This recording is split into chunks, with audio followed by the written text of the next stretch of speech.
ನಮಸ್ಕಾರ ಸ್ನೇಹಿತರೆ, ನಮ್ಮ ಯೂಟ್ಯೂಬ್ ಚಾನಲ್ಗೆ ಸ್ವಾಗತ.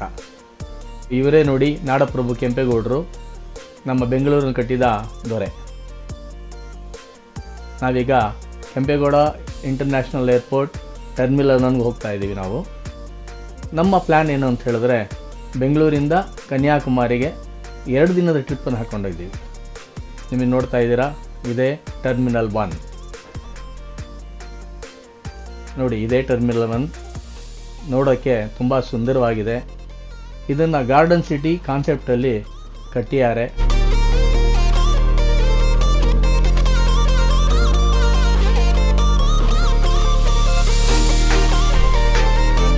ನಾವು ನಮ್ಮ ಓನ್ ಕಾರಲ್ಲೇ ಬಂದಿದ್ವಿ.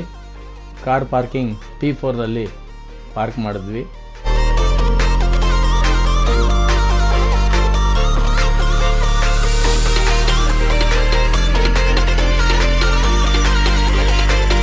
ನಮ್ಮ ಫ್ಲೈಟ್ ಇದ್ದಿದ್ದು 9:15ಗೆ. ಎಲ್ಲರಿಗೂ ಹೊಟ್ಟೆ ಹಸಿತಾಯಿತ್ತು. ಅದಕ್ಕೋಸ್ಕರ ನಾವು DLR ಲಾಂಜ್ಗೆ ಹೋದ್ವಿ. ಇದೆ DLR ಲಾಂಚ್ ಎಂಟ್ರೆನ್ಸ್, ನೀವು ನೋಡ್ತಾ ಇದ್ದೀರಾ.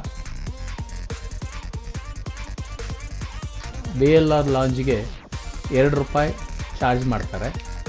ಅದಕ್ಕೆ ICICI ಕಾರ್ಡ್, ಆಮೇಲೆ ಅದಾನಿ ಕಾರ್ಡ್ ಇದೆಲ್ಲ ಆಕ್ಸೆಪ್ಟ್ ಮಾಡ್ಕೊಳ್ತಾರೆ. ಫುಡ್ಡು ತುಂಬ ಚೆನ್ನಾಗಿದೆ ಇಲ್ಲಿ.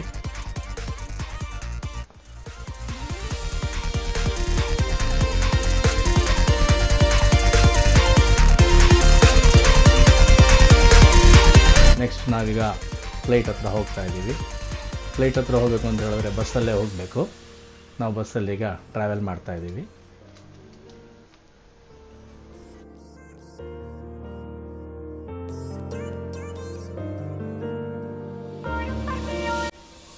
ನೋಡಿ, ಇಲ್ಲಿ ಪ್ಲೇನ್ ಒಳಗಡೆ ಎಂಟ್ರ್ ಆಗ್ತಾ ಇದ್ದಾರೆ.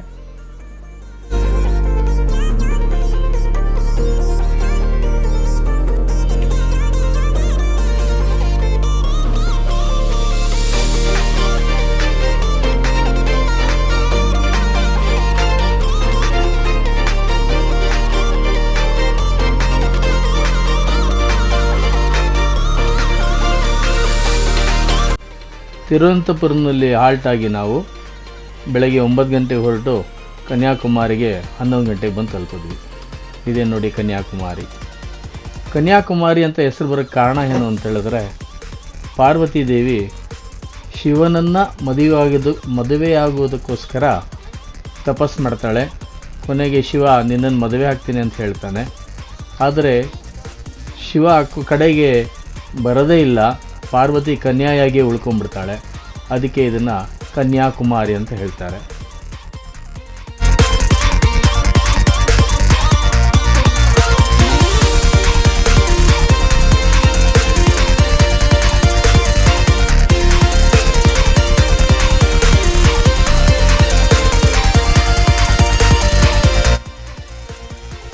ತಿರುವಳ್ಳುವಾರ್ ಪ್ರತಿಮೆಯನ್ನು ನಾವು ನೋಡಬೇಕು ಅಂತ ಹೇಳಿದ್ರೆ, ಮುಂಚೆ ವಿವೇಕಾನಂದ ರಾಕ್ ಟೆಂಪಲ್ಲಿಂದ ನಾವು ಫೆರಿಯಲ್ಲಿ ಹೋಗಬೇಕಾಗೋದು.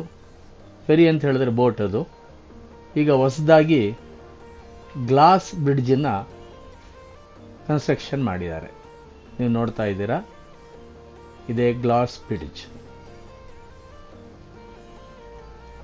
ಕೆಳಗಡೆ ತುಂಬಿ ಹರಿತಾ ಇದೆ, ಸಮುದ್ರ ಉಕ್ಕುತ್ತಾ ಇದೆ.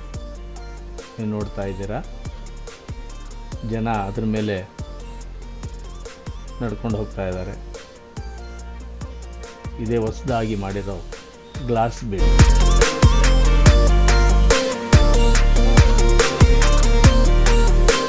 ನಡಿಬೇಕಾದ್ರೆ ಜೀವ ಝಲ್ ಅಂತ ಇರುತ್ತೆ. ಯಾಕಂದರೆ ಕೆಳಗಡೆ ಸಮುದ್ರ ತುಂಬ ಆಳ ಇದೆ. ಹೆಚ್ಚು ಕಮ್ಮಿ ಆದರೆ ಪ್ರಾಣನೇ ಉಳಿಯಲ್ಲ, ಇನ್ನು ಬಾಡಿನೂ ಸಿಗಲ್ಲ. ಆದರೂ ಜನ ಇದನ್ನು ಎಂಜಾಯ್ ಮಾಡ್ತಾ ಇದ್ದಾರೆ.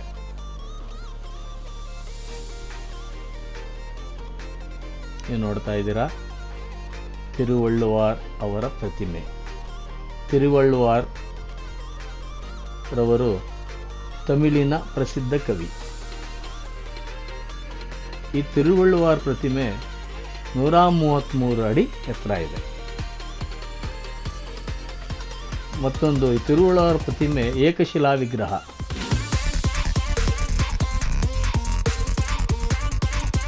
ಇದು 3 ಸಮುದ್ರಗಳ ಸಂಗಮ, ಅರಬ್ಬಿ ಸಮುದ್ರ, ಬಂಗಾಳಕೊಲ್ಲಿ, ಹಿಂದೂ ಮಹಾಸಾಗರ, 3 ಸಮುದ್ರಗಳು ಸೇರಿ ಇಲ್ಲಿ ಒಂದೇ ಸಮುದ್ರ ಆಗಿದೆ.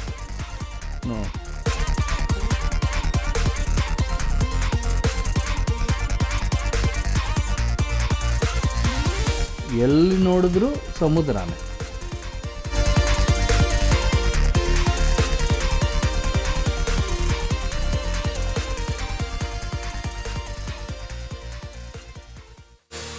ಅಲೆಗಳು ಇಲ್ಲಿ ರಭಸವಾಗಿ ಬೀಸುತ್ತೆ.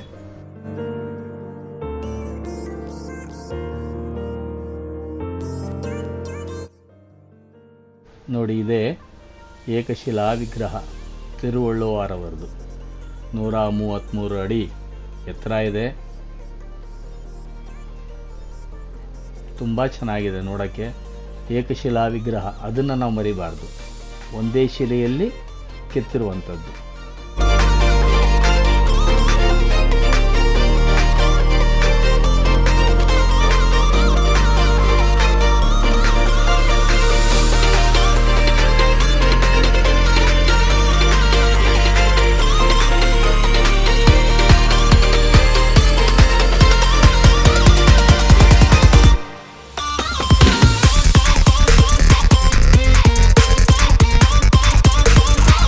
ನೀವು ಯಾವ ಕಡೆ ನೋಡಿದ್ರೂ ಸಮುದ್ರನೇ, ಎಲ್ಲಿ ನೋಡಿದ್ರೂ ನೀರು.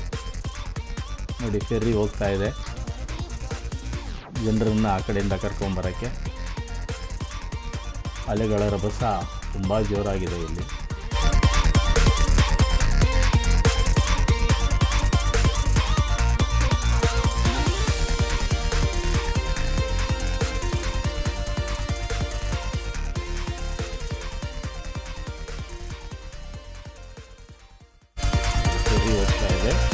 ಇಲ್ಲಿ ಫೆರ್ರಿನಲ್ಲಿ 2 ಕ್ಯೂ ಇದೆ. ಇಲ್ಲಿ ಒಂದು 75 ರೂಪಾಯಿದೊಂದು, ಮತ್ತೊಂದು 300 ರೂಪಾಯಿ ಒಂದು.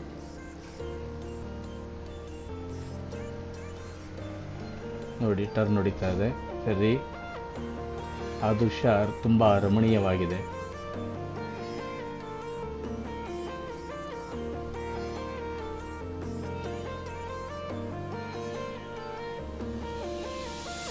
ಸುಮಾರು ಒಂದು 200 ಜನ ಈ ಫೆರ್ರಿ ಬೋಟಲ್ಲಿ ಕುತ್ಕೋಬೋದು.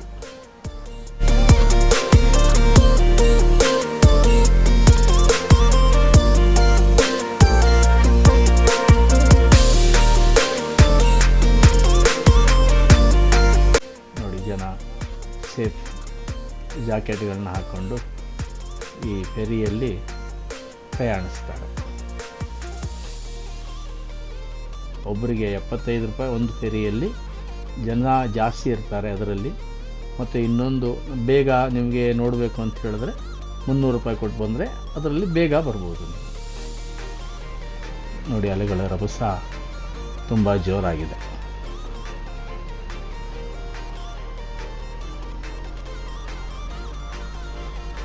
ನೋಡಿ, ಜನ ಇದನ್ನು ಎಂಜಾಯ್ ಮಾಡ್ಕೊಳ್ತಾರೆ.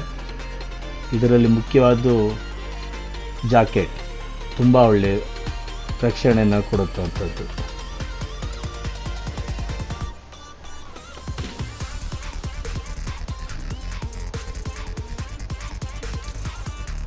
ನೋಡ್ತಾ ಇದ್ದೀರಾ ನೀವು, ಇಲ್ಲಿ ಅಂಗಡಿ ಎಲ್ಲ ಇದೆ.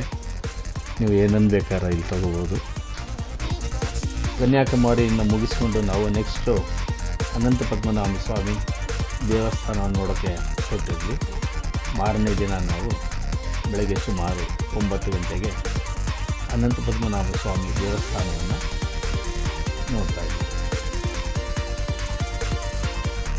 ಅದನ್ನು ಮುಗಿಸ್ಕೊಂಡು ನಾವು ಅಳಿಮಾಲ ಶಿವಯೋಗಿ ಪ್ರತಿಮೆ, ಸುಮಾರು ಇದು 58 ಅಡಿ ಎತ್ತರ ಇದೆ. ಏಕಶಿಲಾದಲ್ಲಿ ಮಾಡಿರುವಂಥದ್ದು. ಇದು ನೋಡೋಕ್ಕೆ ತುಂಬ ಸುಂದರವಾಗಿದೆ. ಇದು ಸಮುದ್ರನೂ ಇಲ್ಲಿ ರಮಣೀಯವಾಗಿದೆ. ಇಲ್ಲಿ ಸೂರ್ಯಾಸ್ತ ತುಂಬ ಚೆನ್ನಾಗಿರುತ್ತೆ ನೋಡೋಕ್ಕೆ.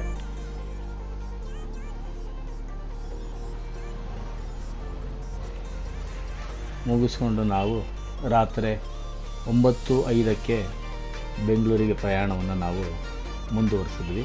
ನೀವು ನೋಡ್ತಾ ಇರುವಂಥ ದೃಶ್ಯ ವಿಮಾನದಿಂದ ಬೆಂಗಳೂರು ನಗರ ಹೇಗೆ ಕಾಣ್ತಾ ಇದೆ ಅಂತ.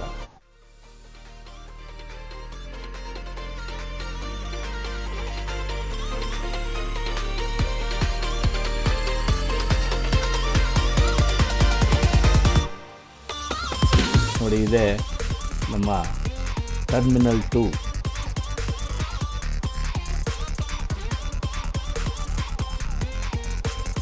ಟರ್ಮಿನಲ್ 2 ಅದು ಸುಂದರವಾಗಿ ಮಾಡಿದ್ದಾರೆ, ನೋಡೋಕ್ಕೆ ಚೆನ್ನಾಗಿದೆ ಅದು.